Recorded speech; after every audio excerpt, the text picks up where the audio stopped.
What's up, guys? Simone Fan 101 here. Let me just readjust the camera. There we go. What's up, guys? Sorry I've been reviewing lately, but I recently got a job, and Sunday, which is when I was going to record my TNA Impact and my WCPW Loaded review, I ended up being called to work all of a sudden because I was really needed. It was my first day, so that's awesome. And also because of work, it's going to be a little bit even a little bit more harder for me to record. Thankfully, my work days will be mainly Mondays and Fridays, because I got no school on those days that I don't have to go to. Friday, I don't mind. Friday, I don't mind because there's really no wrestling on Friday. The one day of the week there's no wrestling. Monday, however, Monday Night Raw. But then again, I get home by about 2:30, 3 o'clock. It gives me what? A few hours to rest before I want to watch Raw? Yeah. So, let's just get right to it. This is my TNA review from last week.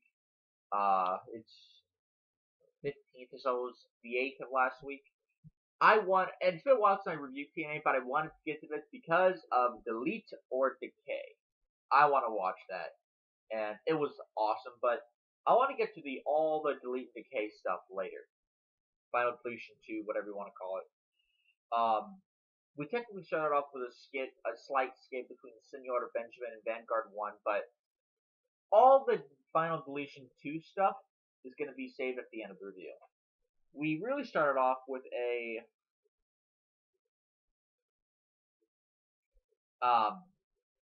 it was a Mike Bennett and Maria segment. Mike Bennett, and remember, it was 6 days ago since I watched this, so I might skim some details. Mike Bennett talked about how he deserved to be in the main event. He deserved to be part of the contract signing and make it a triple threat match at Bound for Glory, which is about 2-3 weeks from now. It's the Bound for Glory match between Lashley and EC3. I'm willing to bet it's gonna be a good match. Dixie Carter came out and says, "But you know what? You're right. You have been overlooked, and so that's why we're gonna sign you up, but not for that match. You're gonna be in a match with Moose." Keep in mind, I haven't reviewed TNA in a few weeks, so some things have happened. Lashley, in an awesome twist, after the week after my James the TNA review and show where James Storm lost, Lashley's like, you know what? Screw the exhibition title. I'm not wearing it anymore. And he basically says, and I quote, "What the hell is a King of the Mountain Championship?" And he threw that down. And I'll get to that later in the night because they announced the championship. But so Mike Bennett, was actually a pretty damn good heel. Moose came out to try to attack Bennett. That didn't happen because Bennett's a little shithead. Next we had actually no, before that after we came back from commercial, we briefly cut the backstage where Bennett and Maria were just railing like in the interview area. Dixie Carter said, "You know what? If you don't want to face Moose, fine, but then you'll be fired." And of course, Maria, being the heel she is, went off on Dixie's like, we're always underappreciated. We've been underappreciated since we got here. She said she's both TNA Knockouts champion and she's the leader of the Knockouts. And Dixie said straight up, "Look, I understand, but you were the leader of the Knockouts champion, but of the Knockouts division, but you're also Knockouts champion. I can't have that. So long as you're the Knockouts champion, you are not the leader of the Knockouts." Which basically, in storylines, like, okay, she thought she would have the power and the gold, but now she just has the gold. God damn, my nose. I hate it when this happens, you know.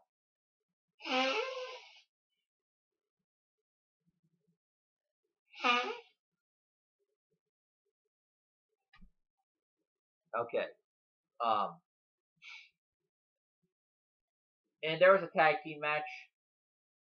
Jade and Gail Kim beat Allie and Sienna after Sienna tried to be the sympathetic one. No, Allie tried to be the sympathetic one. Sienna, barreled over her. And remember Monty Brown's Pounce by Monty Brown, also known as Marcus Corvon. Well, yeah, she did that move, and Jade pinned Allie for the win. I like what they did here. It wasn't a match to be a good match. This was actually setting up an angle, and no, not the Gail Kim Maria angle that we're all sick and tired of at this point. It was to set up, Allie is like this slow turning babyface where she's getting sympathetic from the crowd and from the other wrestlers who are like, yeah, this is completely wrong. Next we had an in-ring segment with Billy Corgan, who is the new president of TNA, and so far has made TNA a better product this year than it has back in 2014, at least up until right before its anniversary. 2015, all that year, and you can even say some of 2013. So TNA this year has been actually pretty damn good thanks to Billy Corgan. He was actually the one that was like, look, I want to fight for Final Deletion. And then, of course, when he fought for Final Deletion to happen, it happened, and it's become a big success since then.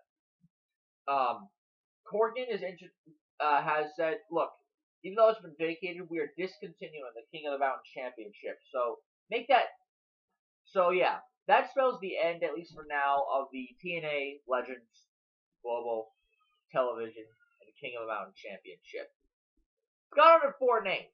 That means that it's not working. And I wanted it to work when it came back. I wanted it to work, but it just didn't. Drew Galloway,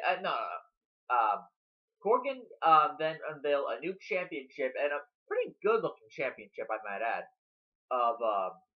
It's called the TNA Grand Championship, and even explained the rules of, at least in the tournament leading up to it, explain the rules of the matches, which I actually like considering how it's done. Drew Galloway came out, says that he should just be crowned TNA Grand Championship. If there's anybody that should be the first champion, it should be Drew Galloway. Aaron Rex, the former Damian Sandow, came out and said, and just talked and said he wanted to fight Drew Galloway. Drew Galloway wanted to fight him, and they were both in the tournament, but they were on opposite brackets. We all know what the finals are going to be. So Corgan's like, no. You guys are not going to fight now. You guys are going to have to wait till later to fight if you go through the tournament.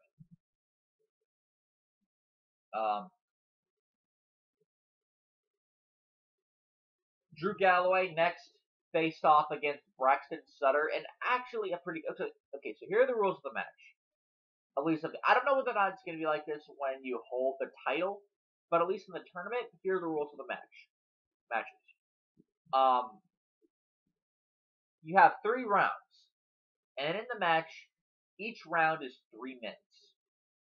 Now, what happens is, in each round, you have to get as much offense in as possible. Try to get a pinfall early if you can.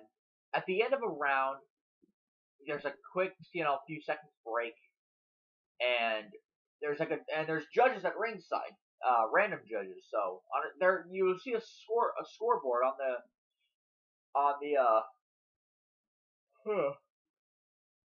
the screen, and each judge can go up to 10 points to vote for you. In the first round, sorry for that. And same thing goes with the second and third round. If no successful pinfall is done by the end of the third round, the judges will tally up the scores, whether it's a split decision or not, to see who wins. Now, when I first heard this, I thought this was going to fail and fall flat on its ass big time. I have to admit, I was wrong. It's not going to give us like 4 to 5-star matches, but it does give us fast-paced action. Like, all the way. No, 10-minute Chinlock City, like what Kevin Owens did this past Monday night. I'll get to that. But in the case of Drew Galloway and Braxton Sutter, that was exactly how it happened. The first 3 minutes and the second 3 minutes, which they went to the third round, it wasn't a bunch of chinlocks, and it wasn't a bunch of showboating, like with heels showboating. Because if you do that, you're gonna get fucked. I'll explain later with Eli Drake.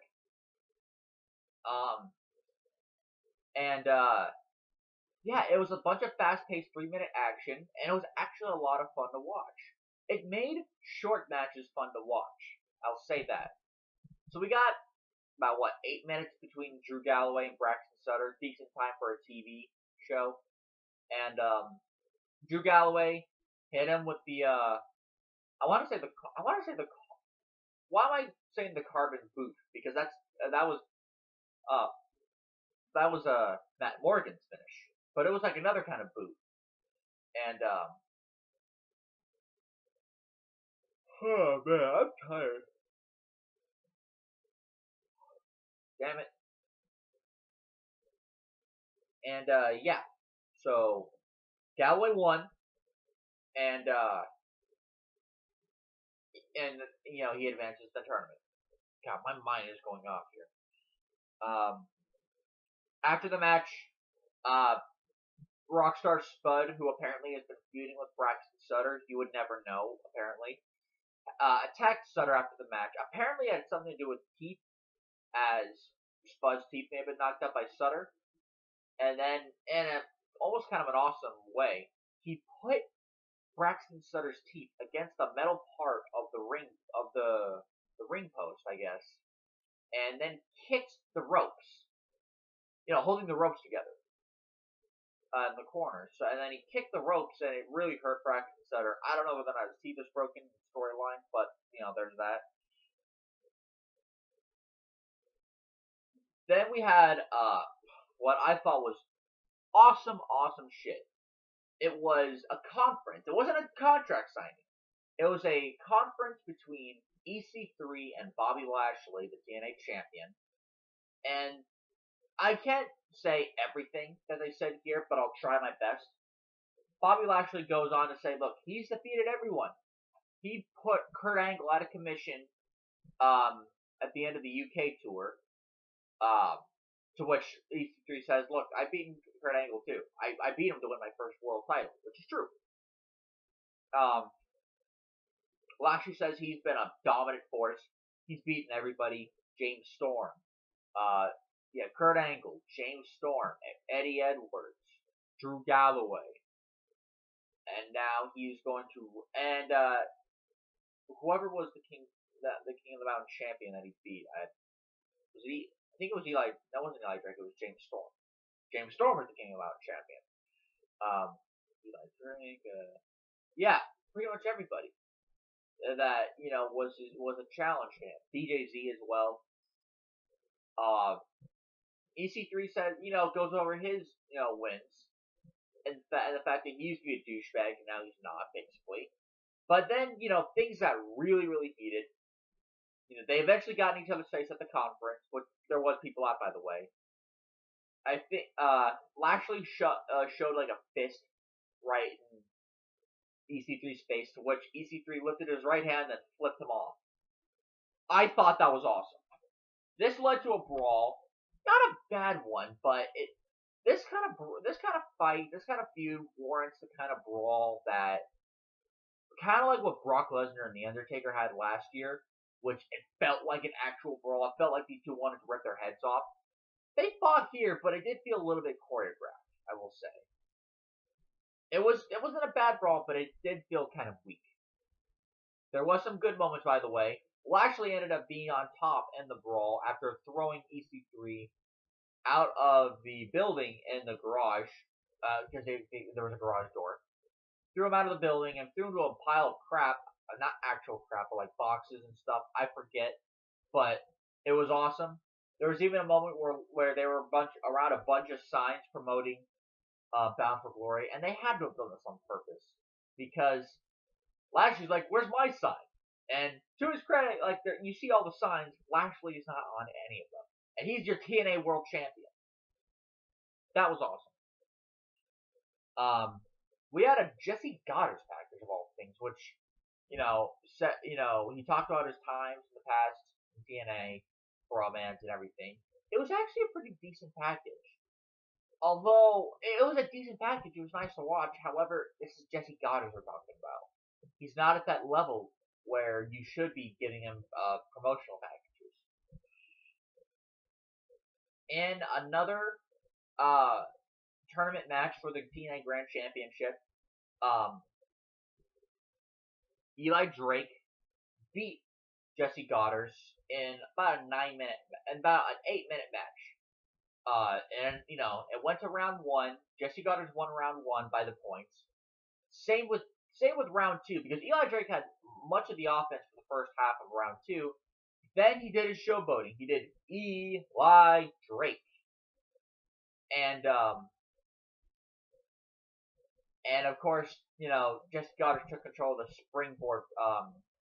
springboard axe handle smash, or double axe handle smash, and took control from there. So that goes to show you that you cannot showboat in these matches, or else you're going to lose the opportunity. Eli Drake eventually won with his finish. I forget the name of it, although I do know what it looks like now, because his finish is somewhat weak in the sense that it's just a knee and then a spinning clothesline. But at least it's a finish. You could say that he's knocked out by the knee and then just takes him down with the clothesline.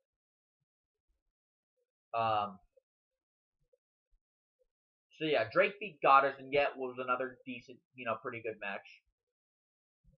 We saw Aaron Rex briefly outside, then walking backstage, saying that he was pissed off that he could not get his hands on Drew Galloway. And Damian Sandow was one of the best talkers in WWE, despite never being used. Aaron Rex could probably be the same best talkers for TNA. This is good. And then we have the big one. The reason why I really wanted to review TNA, Delete or Decay, Final Deletion 2. If I had to choose which one was better, I still have to go with the original Final Deletion, but this one was still pretty awesome. So we started off with Senor Benjamin reading from a cue card saying that the following, graphic, younger age should not view it. And then the camera veers towards Vanguard 1, who says that no animals were harmed during the Delete or Decay. We then cut to Matt Hardy, who's Broken Matt, talking to the other members of the family, basically hyping up Delete or Decay, which was awesome. But then we had awesomeness later on. Just want to make sure. Yep. So then we cut to them later in the zoo. This is hilarious. So they're in the zoo apparently training. Matt Hardy, with Jeff Hardy apparently boxing a kangaroo or trying to fight with a kangaroo. Matt Hardy just doing the same. You can see Jeff Hardy in the background just trying to hold it in, and then he just walked off the camera. I can understand. This is some funny shit. I'm surprised that they were able to keep straight faces throughout most of it. It was filmed over 2 days, so thank God.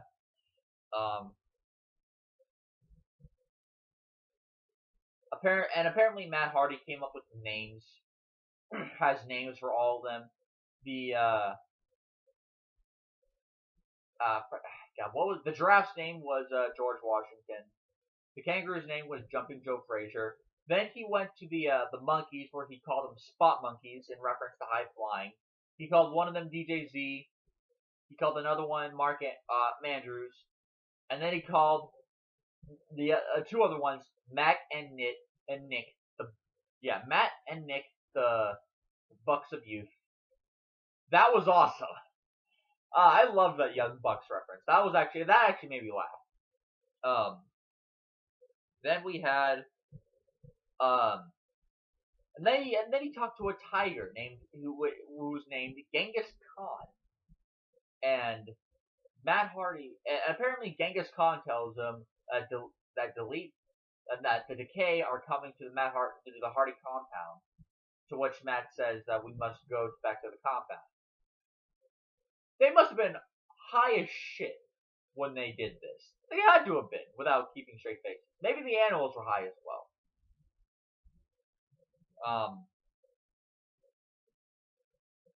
So we cut to later, which is and Solid Monster said it best. It said we cut to a scene with Decay, which pretty much came straight out of a Rob Zombie flick, except not nearly as fucked up. So apparently a truck driver comes by, sees Rosemary, despite the messed up eyes that she has, because I guess they had something that made her eyes look like more reptile or reptilian-like. The driver's like hitting on Rosemary. Rosemary is quote unquote flirting. But then Crazy Steve and Abyss come, scares the shit out of the guy, and we see them drive away in the truck, and the camera pans down, and the guy has his pants pulled down. Not his boxers, thank God, but his pants pulled down. So I guess you could argue that Rosemary, you raped the truck driver. It would not have been the first time somebody got fucked by TNA. Okay, so then we cut to the actual Delete or Decay. Like, that was all like the build-up. But then we cut to this stuff. So Decay arrives at the Hardy compound. They see Rebby Sky holding King Maxwell. Apparently, and while they're doing this, Rosemary is apparently judging on whether or not she should eat a spider, which is fucked up. Then Matt Hardy, who knows that they're there, is like, Decay, you've arrived, and all that shit. And while they're about to fight it out, we see Matt Hardy, we see Jeff and Rebby, all with Roman candles, your Roman candle launchers. And when we see that, Abyss says this, and I love this line. He's like, "This is definitely not beautiful," and they run for their fucking lives. So the Hardys are basically walking up to them, just mowing them down with Roman candles, lining up like a bunch of rocket launchers. Abyss picks up a dilapidated boat as a shield. He tells Steve and Rosemary to get to the compound or get to the house. Rose, in which they do. Jeff Hardy apparently drop kicks the boat into water. Apparently, we're supposed to believe that Abyss drowned. I just want to make sure. Matt is chasing Rosemary through the woods. She's like, Rosemary, which is creepy but awesome, coming from Matt Hardy. No, I'm recording, Mom. Remember, I can't record here. I can't upload here, but I can record. Apparently, she doesn't get the difference. Kind of pisses me off. But then we cut to back to the water, and out of the water comes Joseph Park. He's got his teeth in and everything. So Joseph Park comes in. Apparently, Senior Benjamin tells Jeff Hardy right before this that he has to clean the boat. I wonder, does the boat belong to Matt? Apparently, the dilapidated boat. I don't know. But let's see, not Abyss. Joseph Park comes out, tries to be all nice and talks to Senior Benjamin. He tries to hug Senior Benjamin, who in turn tases Joseph Park, and then puts him which is hilarious because you see him tase Joseph Park. I think that was like my favorite moment of the entire thing, was tasing Joseph Park, and his facial features, and then him being put on a bobcat, which is the bobcat truck, and being taken by a laughing Senior Benjamin and being dug into a shallow grave. I laughed at this shit. That was my favorite. That was my favorite moment of the entire video, because the entire video is on Pop TV's YouTube channel. So then we cut to Jeff Hardy and Crazy Steve. They're duking it out against, I guess, Matt Hardy's pool.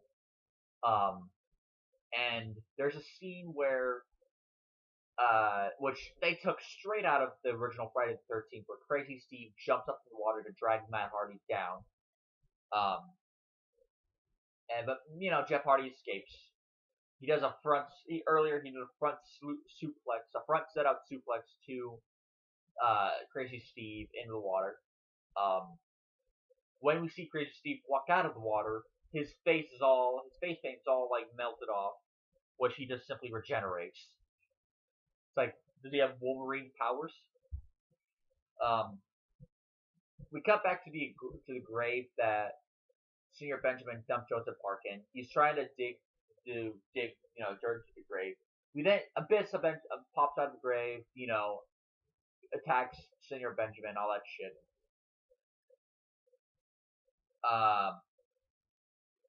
Then Matt comes to the aid of Rosemary to attack Matt Hardy. He takes Janice, the piece of wood with a bunch of nails sticking out of it, and he tries to hit him with Janice, and instead hits a tree. Tells Rosemary to go, to the house to get Rebby and Maxwell. Then we see Crazy Steve and Abyss. Corner Matt Hardy. Then Jeff Hardy shoves him out of the way and takes a shot to the stomach by Janice.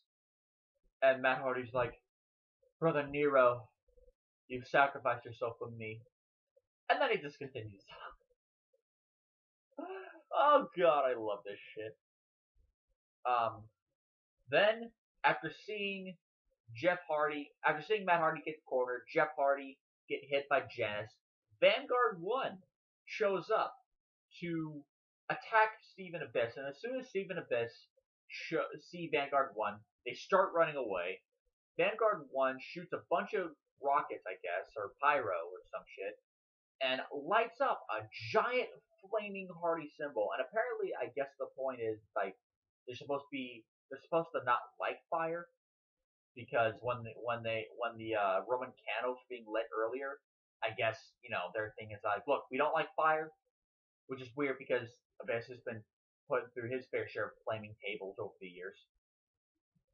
I wonder how that works. And so they were surrounded by a huge Hardy symbol caught in fire. Rosemary, we cut back to the house. Rebby's already on the ground. Rosemary takes King Maxwell. Then Matt Hardy walks up to the house to confront Rosemary. Rosemary spits mist at Matt Hardy, who swallows the mist in his mouth and then spits the mist back at Rosemary. This has got to be one of the weirdest shit fetishes I have ever seen in my entire life. I guess apparently,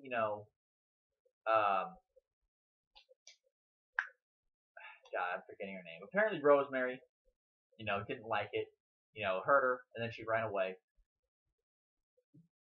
Matt Hardy, saves King Maxwell, saves Rebby. You see Jeff Hardy moaning and groaning on the ground from his shot from Janice. And then we see Crazy Steve, Abyss, and Rosemary driving away. But they're not the only ones. They apparently have kidnapped Senor Benjamin. And Senor Benjamin who's, by the way, is played by Rebby's guy's father, and is the gardener in the skits, is in the truck and is being kidnapped by Decay. Apparently this is supposed to lead to a tag team title match at Bound for Glory between Crazy Steve and Abyss and the Hardys, which, look, I'll enjoy the tag team match. It should be a pretty good match. But they have to end this feud with a third final deletion, which they have to go to like the Decay's compound to rescue Senor Benjamin.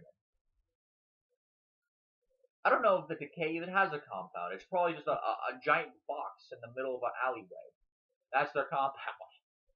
So that was TNA this last week, and it was awesome.